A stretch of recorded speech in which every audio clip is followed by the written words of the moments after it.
How to view Snapchat favorite.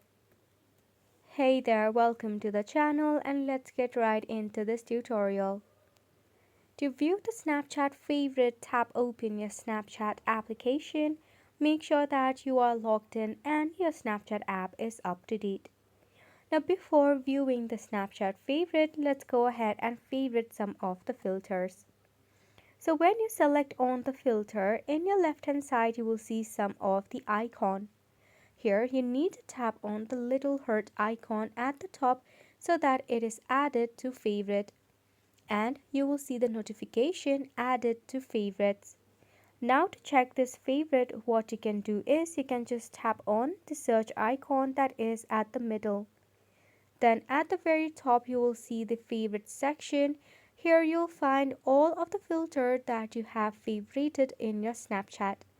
To view all, you can tap on see more as well. To remove these filters, you can just go ahead and click on the heart icon once again. This sums up the tutorial as well. We hope that you found it informative and helpful to you. Thank you so much for tuning in.